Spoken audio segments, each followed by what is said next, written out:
Olá pessoal, no vídeo de hoje nós vamos falar um pouquinho sobre esse osciloscópio de mão da marca Epoch. É um modelinho Pocket, um modelinho de mão. Vamos ver as suas principais características e funcionalidades. Se você não é inscrito no canal, se inscreva, deixe seu like, curta e compartilhe com seus amigos. Assim a gente consegue fazer o canal crescer cada vez mais. Então vamos dar uma olhadinha nas suas principais características. Como vocês estão vendo, ele é bastante pequeno, Ele tem um encapsulamento de borracha aqui na sua lateral, que protege ele contra queda e alguma batida. O tamanho do visor é de 2.4 polegadas. Ele diz que ele vai ter uma frequência de 100 MHz, o que é bastante, tá pessoal? Para um produto chinês aí e de baixo custo. Enfim, vamos dar uma olhadinha. Ele vem nesse case, ele vem com a ponteira do osciloscópio e o seu manual. Aqui no manual, pessoal, a gente vai encontrar as suas principais características. Ele é bastante simples, eu diria, o manual, mas traz todas as informações que a gente precisa para o funcionamento dele. Como principais parâmetros, o osciloscópio ele tem então um canal, que o tamanho do LCD é de 2.4 polegadas, que a largura de banda é de 100 MHz com um sample rate, com uma taxa de amostragem de 500 megasamples por segundo, com rise time menor que 3 nanosegundos, com a profundidade de memória de 128 kilobits, com impedância de entrada de 1 megaohm, com a sensibilidade de 50 mV até 100 volts, uma base de tempo que pode variar de 50 segundos a 6 nanosegundos, com a opção de trigger, com disparo único, normal ou alto. O trigger a gente pode acionar ele então pela borda de subida ou pela borda de descida, acoplamento AC/DC, que então ele pode medir tensões na escala de vezes 1 até 80 volts e na vezes 10 até 800 volts. O equipamento ele tem 64 MB de memória, e com isso ele consegue guardar até 2.000 formas de onda, com uma precisão de tensão de 2% e uma precisão de frequência na casa de 0,01%. Que é a bateria de lítio com uma capacidade de 3.000 mAh. E no modo standby ele consegue ficar até 8 horas funcionando. Essas são as principais características deste osciloscópio. Aqui no manual ele dá outras instruções de funcionamento e de ajustes para que ele possa funcionar perfeitamente. Vamos dar uma olhadinha, vamos colocar um sinal aqui e vamos dar uma olhadinha como é que ele está funcionando, se ele está funcionando bem ou não. O modelo dessa ponteira do osciloscópio é AP6100, com a frequência, uma largura de banda de 100 MHz, vezes 10 ou vezes 1, Em vezes 10 ela comporta então uma tensão de pico aí de 600 volts. Bem pessoal, aqui está a tela então do osciloscópio. Vamos mostrar as principais informações que aparecem na tela, Aqui a gente tem então a ponteira de prova, que ela diz que ela está setada então para 10 vezes, o valor de 10 vezes com a escala de 1 volt. O osciloscópio está rodando, ele não está parado. A minha escala de tempo então é de 12 nanosegundos. Eu estou com acoplamento DC, eu estou com um trigger em alto. O meu trigger aqui está na borda de subida, aqui a informação da minha bateria, aqui a forma de onda que eu tenho, uma senoidal, que ela tem então uma frequência de 20 MHz, com uma tensão de pico a pico aqui de 5.56 volts. Aqui em RMS eu tenho 1.97, o que ele está nos informando, e um dot cycle de 50%. Esses são os botões que a gente tem aqui, tá pessoal? Vamos dar uma olhadinha no menu. A primeira função é View Wave, que a gente seleciona o Mode, a gente pode selecionar as formas de onda que eu tenho aqui já pré-gravadas. No menu eu posso ver as funções de a medida em tensão. Eu posso selecionar entre VPP, tensão de pico, tensão máxima, tensão mínima, tensão média e tensão RMS. Nesse caso aqui eu tenho selecionado a tensão RMS. Vamos colocar a tensão média dessa forma de onda aqui também. Seleciono, aparece a bolinha, dou um return. Aqui agora então eu tenho a função a tensão RMS e tenho a minha tensão média. O mesmo acontece na escala de tempo. Se eu selecionar o tempo, eu posso escolher a frequência, o período positivo, o período negativo, o dot cycle. Vamos tirar aqui o dot cycle. E vamos colocar então aqui o meu período, só para a gente ter uma ideia. Aqui eu tenho um período então de 50 nanosegundos. Beleza, show grid, eu posso tirar ou não o grid que tem aqui na tela. O alto 50%, tá pessoal? Eu posso trigar, né, ele de maneira automática em 50%. A gente já vai ver isso mais para frente como é que funciona. A afterglow, a calibração, o brilho da tela. Eu posso salvar essa forma de onda, né? Clicando em Save, a gente vai salvar. A gente pode dar uma olhadinha lá onde é que ela vai estar. View Wave é minha última forma de onda. Cliquei aqui.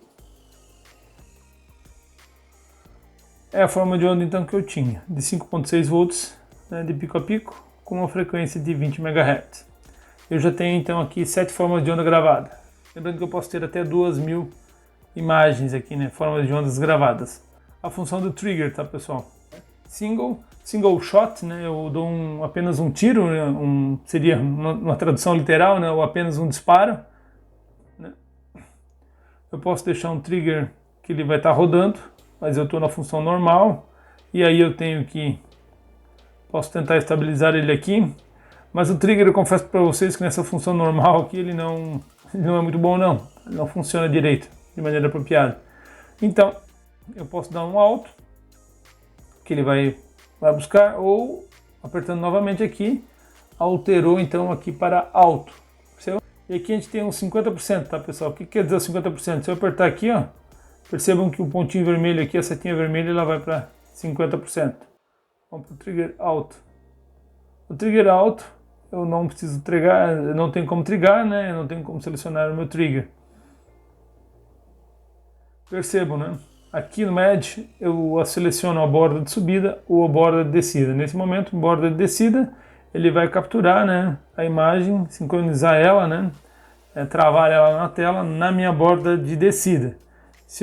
Que é a setinha amarela aqui em cima, ela indica então que ele está sincronizando, né, trigando, travando a minha tela na borda de descida dessa senoide. Se eu clicar aqui, inverte, né, ela começa a fazer isso na borda de subida. Aqui eu tenho o acoplamento AC/DC, então eu tenho, nesse caso aqui não interfere muito, né, porque eu estou com a forma de onda senoidal. Em F1 eu seleciono qual a forma de onda que eu tenho na tela, no caso eu tinha VPP, tensão máxima, tensão mínima, tensão média e a tensão RMS dessa forma de onda.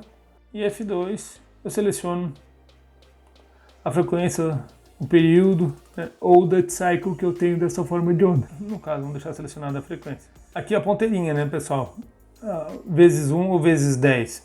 Isso a gente tem que tomar cuidado, a gente tem que estar sabendo o que a gente vai medir e não fazer uma medição equivocada. Então se eu selecionar aqui vezes 1, eu estou medindo então uma tensão de 560 milivolts, o que está errado.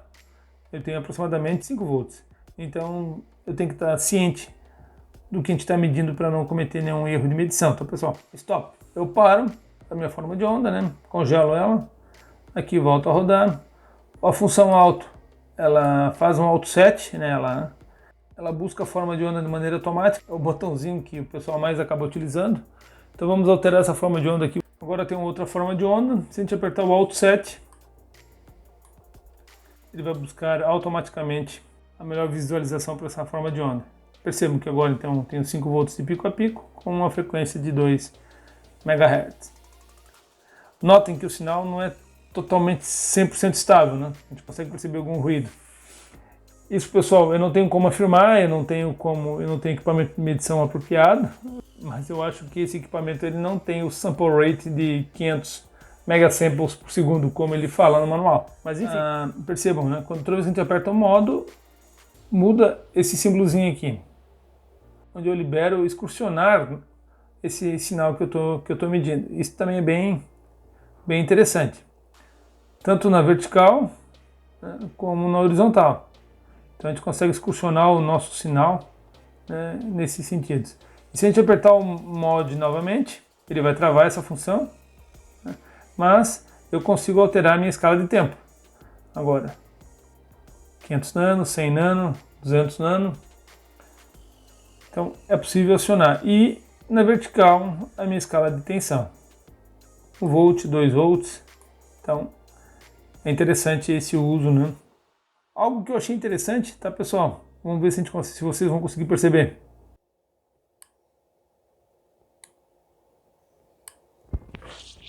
Ele tem um relé de chaveamento interno que faz a seleção, então, das suas escalas de tensão aqui. Vamos dar uma olhadinha nisso. A gente vai dar uma olhadinha internamente dele e vamos ver quais são as suas principais características, vamos ver o que a gente encontra. Temos aqui agora o nosso osciloscópio aberto. A bateria, vamos dar uma olhadinha. Então a bateria é de 3.7 volts com a capacidade de 3.000 mAh. Então confere com o que diz o manual. E aqui o nosso osciloscópio de maneira extremamente simples, né? Notem que aqui a gente tem a nossa entrada. Aqui eu tenho uma escala, aqui eu tenho os divisores, né, 2 diodos de proteção aqui na nossa entrada. Eu tenho 1, 2, 3, 4, 5, 6, 7, 8 divisores resistivos aqui com os capacitores associados. E aqui também, né, os 8 acopladores que acionam essa divisão, né, esses divisores resistivos conforme a escala que a gente acaba selecionando internamente. E aqui o relé que a gente percebe, ouve, né, quando ele comuta. Aqui então, pessoal, a gente tem o cérebro, né, o equipamento principal é um ARM. Aqui a memória então desse nosso conjunto. Aqui tá, pessoal, tem uma técnica que alguns fabricantes utilizam, né, que é raspar o CI para a gente não identificar o que ele é. Mas como o sinal aqui depois de processado, digamos assim, né, selecionado a sua impedância de entrada, ele acaba passando por um amplificador operacional de precisão, um OPA, ele acaba vindo então para esse circuito aqui, para esse CI aqui. E como esse CI está com vários barramentos ligados direto ao FPGA, o que me leva a crer que ele é um ADC de precisão. Aqui eu tenho o circuito de entrada, né, USB de entrada, aqui um controlador de carga e aqui o circuito que acaba controlando também a nossa tela. Percebam que extremamente simples, só tem o necessário para que possa funcionar de maneira apropriada. Bem, pessoal, aqui eu acho que é a grande vantagem, ou a maior vantagem desse osciloscópio de mão. Eu poder fazer uma medição viva, né? Ou poder fazer uma medição diretamente ligado na minha rede da minha casa, da minha tomada. Nesse caso aqui eu tenho um alto trafo, né, que é um regulador de tensão. Nós vamos alterar, vamos ligar ele e vamos ver como se comporta aqui a nossa forma de onda. Estou conectado com o neutro e a fase e vamos ligar aqui, vamos aumentar aqui um pouquinho a tensão aqui. E a gente já percebe que a gente começa a aumentar aqui e aparecer o nosso sinal aqui. Vamos colocar em 110 volts. Percebam, né? Então já estou com 110 volts ali, uma tensão de pico a pico de 312 na frequência de 60 Hz. Vamos aumentar aqui então para 220. Percebam então, eu tenho 220 volts, 222 volts, uma tensão de pico a pico aí de 628, a frequência de 60 Hz. Com isso, pessoal, a gente pode medir uma saída de um PWM, uma saída de um dimmer. A gente pode medir diretamente, então, vários componentes, né, eletrônicos ligados direto à rede elétrica, sem problema nenhum, sem problema de tomar algum choque, né.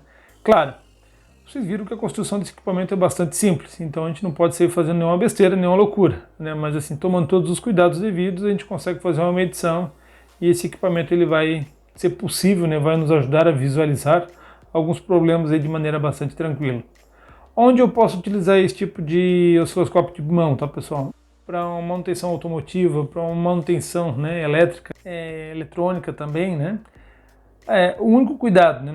Esse equipamento não é certificado em categoria 1, 2, 3 ou 4. Então, assim, a gente tem que tomar muito cuidado, porque ele é um equipamento bastante simples, como vocês viram, sem muitas proteções, ou diria, sem nenhuma proteção interna.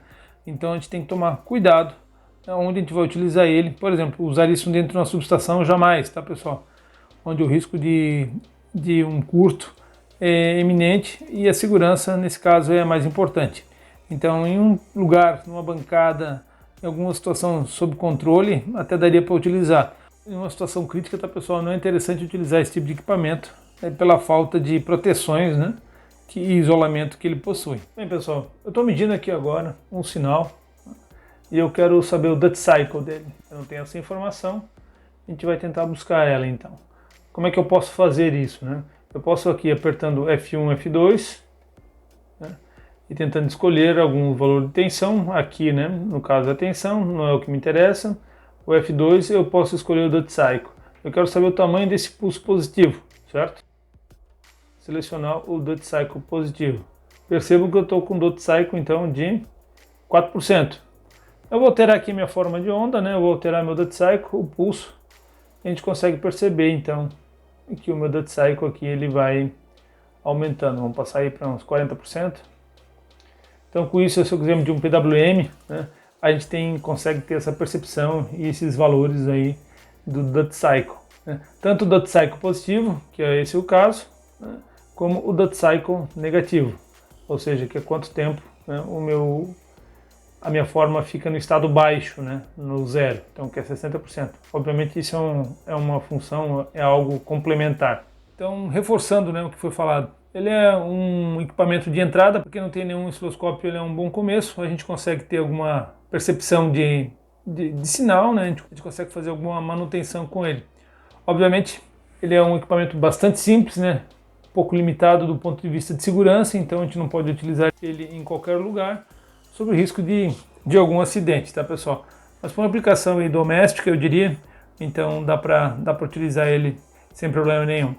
Uma vantagem interessante dele, né, pelo fato dele ser a bateria, então eu posso utilizar ele e fazer medições aí na rede elétrica da minha casa, né, com muito cuidado, sem maiores problemas. Eu diria que vale a pena então ter um equipamento desse, apesar de ter apenas um canal, ele já nos ajuda bastante. Então, nobres, um grande abraço a todos e até o próximo vídeo, onde mostraremos algo interessante para os amantes de elétrica e de eletrônica.